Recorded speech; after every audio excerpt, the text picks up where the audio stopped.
ओम श्री कृष्ण गोविंद हरे मुरारे, हे नाथ नारायण वासुदेवाय।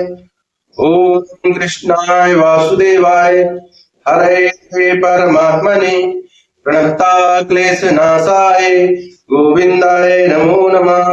राधा माधवाय नमः। श्री सुखदेव महाराज की जय हो। जय हो गुरुदेव महाराज की जय हो। श्रीमद् भागवत महापुराण की जय हो। अष्टम स्कंद, दूसरा अध्याय। ग्राह के द्वारा गाजेंद्र का पकड़ा जाना। श्री सुखदेव जी ने कहा, परीक्षित, क्षीर सागर में त्रिकुट नाम का एक प्रसिद्ध सुंदर एवं श्रेष्ठ पर्वत था। वह 10,000 योजन ऊंचा था। उसकी लंबाई चौड़ाई भी चारों ओर इतनी ही थी। उसके चांदी, लोहे और सोने के 3 शिखरों की छटा से समुद्र, दिशाएं और आकाश जगमगाते रहते थे।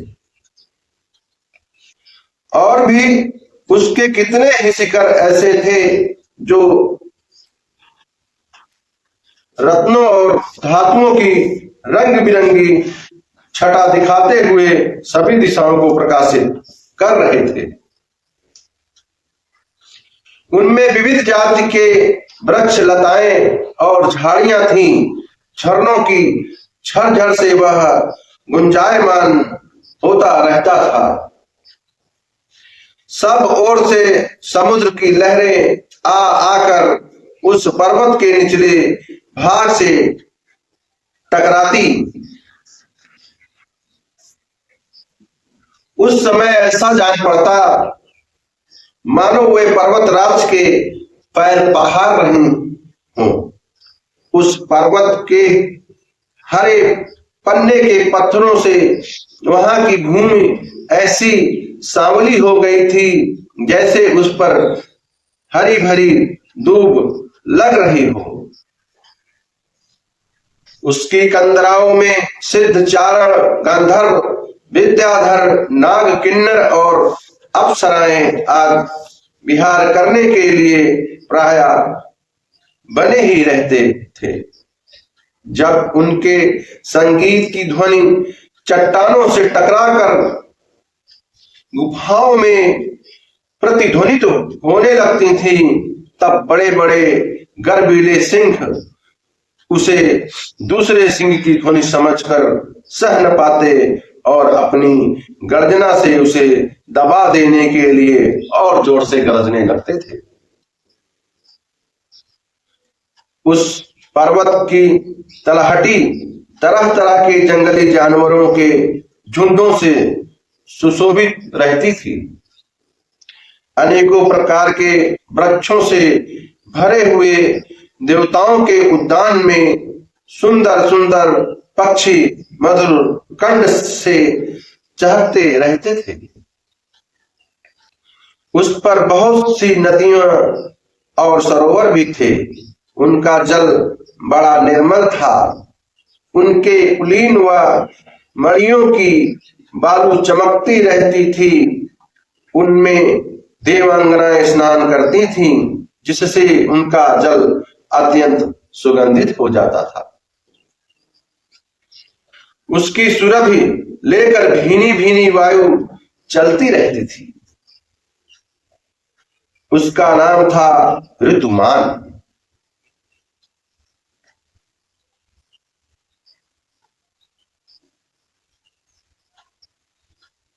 पर्वतराज त्रिकुट की तराई में भगवत प्रेमी महात्मा भगवान वरुण का एक उद्यान था। उसका नाम था ऋतुमान। उसमें देवांगनाएं क्रीड़ा करती रहती थीं। उसमें सब ओर ऐसे दिव्य वृक्ष शोभायमान थे जो फलों और फूलों से सर्वदा लदे ही रहते थे। उस उद्यान में मंदार, पारिजात, गुलाब, अशोक, चंपा, तरह तरह के आम, पायल, कटहल, अमाड़ा, सुपारी, नारियल, खजूर, बिजौरा, महुआ, साखू, तार, तमाल, असन, अर्जुन, रीठा, गूलर, पाकर, बरगद, पलाश, चंदन, नीम, कचनार, साल, देव तारू, दाख, ईख, केला, जामुन, बेर, रुद्राक्ष, हर्रे, आंवला, बेल, कैथ, नींबू और बिलावे आदि के वृक्ष लहराते रहते थे। उस उद्यान में एक बड़ा भारी सरोवर था। उसमें सुनहले कमल खिल रहे थे और भी विविध जाति के कुमुद, उत्पल, कहार, सतदल आदि कमलों की अनूठी छटा छिटक रही थी। मत वाले भौरे गूंज रहे थे, मनोहर पक्षी कलरव कर रहे थे। हंस, करणों, चक्र, वाक और सारस दल के दल भरे हुए थे। पनडुब्बी, बतख और पपीहे गूंज रहे थे। मछली और कछुओं के चलने से कमल के फूल खिल जाते थे, जिससे उनका पराग झड़कर जल को सुंदर और सुगंधित बना देता था। कदम्ब, बेत, नरकुल, कदम्बलता, वेर आदि वृक्षों से वह घिरा था। कुंद, कुर्बक, कटसराया, अशोक, सिरस, बनमालिका, लिसौड़ा, हरसिंगार, सोनजूही, नाग, पुन्नाग, जाति, मल्लिका, सतपत्र, माधवी और मोगरा आदि सुंदर सुंदर पुष्प वृक्ष यूं तट के दूसरे वृक्षों से भी, जो प्रत्येक ऋतु में हरे भरे रहते थे, वह सरोवर शोभायमान रहता था।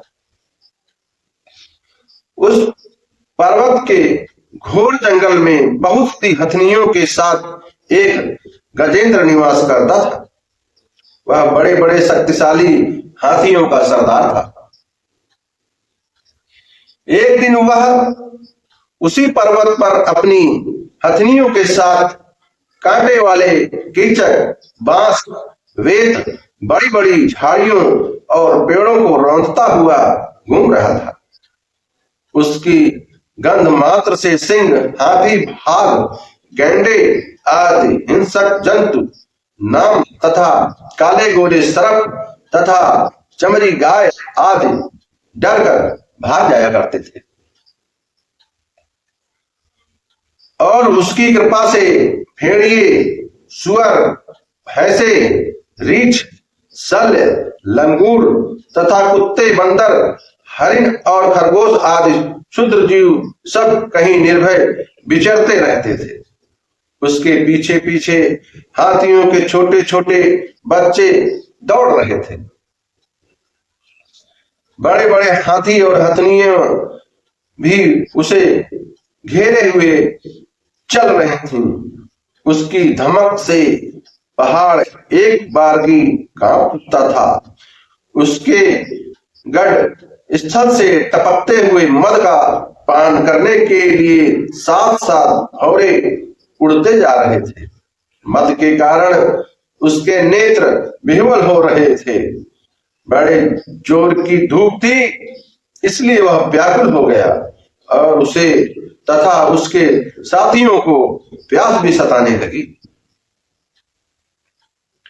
उस समय दूर से ही कमल के पराग से सुवासित वायु की गंध सुनकर वह उसी सरोवर की ओर चल पड़ा, जिसकी शीतलता और सुगंध लेकर वायु आ रही थी। थोड़ी ही देर में वेग से चलकर वह सरोवर के तट पर जा पहुंचा। उस सरोवर का जल अत्यंत निर्मल एवं अमृत के समान मधुर था। सुनहले और अरुण कमलों की केसर से वह महक रहा था। गजेंद्र ने पहले तो उसमें घुसकर अपनी सूंड से उठा उठा जी भर कर जल पिया। फिर उस जल में स्नान करके अपनी थकान मिटाई। गजेंद्र गृहस्थ पुरुषों की भांति मोहग्रस्त होकर अपनी सूंड से जल की फुहारें छोड़ छोड़कर साथ की हथनियों और बच्चों को नहलाने लगा तथा उन्हें उनके मुंह में सूंड डालकर जल पिलाने लगा। भगवान की माया से मोहित हुआ गजेंद्र उन्मत्त हो रहा था।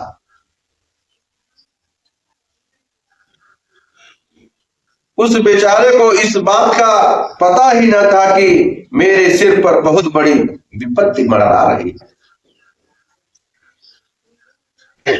परीक्षित, गजेंद्र जिस समय इतना उन्मत्त हो रहा था उसी समय प्रारब्ध की प्रेरणा से एक बलवान ग्राह ने क्रोध में भरकर उसका पैर पकड़ लिया। इस प्रकार अकस्मात विपत्ति में पड़कर उस बलवान गजेंद्र ने अपनी शक्ति के अनुसार अपने को छुड़ाने की बड़ी चेष्टा की, परंतु छुड़ा न सका। दूसरे हाथी हथनियों और उनके बच्चों ने देखा कि उनके स्वामी को बलवान ग्राह बड़े वेग से खींच रहा है और वे बहुत घबरा रहे हैं। उन्हें बड़ा दुख हुआ। वे बड़ी विकलता से चिल्लाने लगे।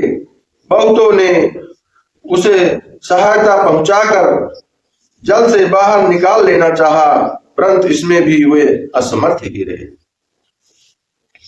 गजेंद्र और ग्राह अपनी अपनी पूरी शक्ति लगाकर भिड़े हुए थे। कभी गजेंद्र ग्राह को बाहर खींच लाता तो कभी ग्राह गजेंद्र को भीतर खींच ले जाता। परीक्षित, इस प्रकार उनको लड़ते लड़ते 1000 वर्ष बीत गए और दोनों ही जीते रहे। यह घटना देखकर देवता भी आश्चर्यचकित हो गए। अंत में बहुत दिनों तक बार बार जल में खींचे जाने से गजेंद्र का शरीर स्थिर पड़ गया। ना तो उसके शरीर में बल रह गया और न मन में उत्साह। शक्ति भी क्षीण हो गई। इधर ग्राह तो जलचर ही ठहरा, इसलिए उसकी शक्ति क्षीण होने के स्थान पर बल वह बड़े उत्साह से और भी बल लगाकर गजेंद्र को खींचने लगा। इस प्रकार देहाभिमानी गजेंद्र अकस्मात प्राण संकट में पड़ गया और अपने को छुड़ाने में सर्वथा असमर्थ हो गया। बहुत देर तक उसने अपने छुटकारे के उपाय पर विचार किया।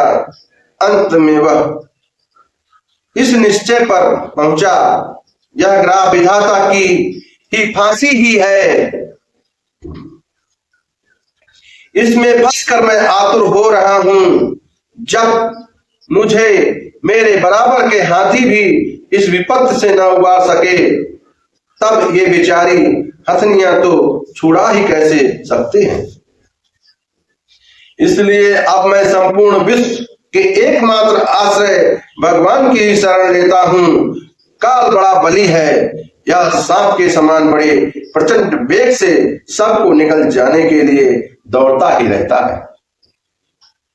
इससे अत्यंत भयभीत होकर जो कोई भगवान की शरण में चला जाता है, उसे वे प्रभु अवश्य अवश्य बचा लेते हैं।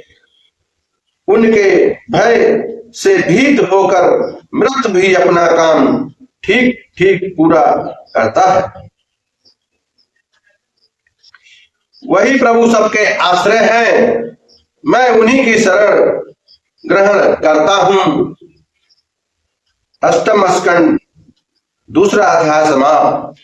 ओम श्री कृष्ण गोविंद हरे मुरारे, हे नाथ नारायण वासुदेवाय।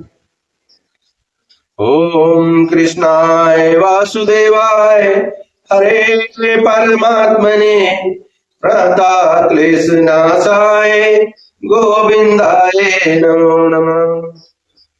जय हो राधा माधवाय नमः। बाके बिहारी लाल की जय हो।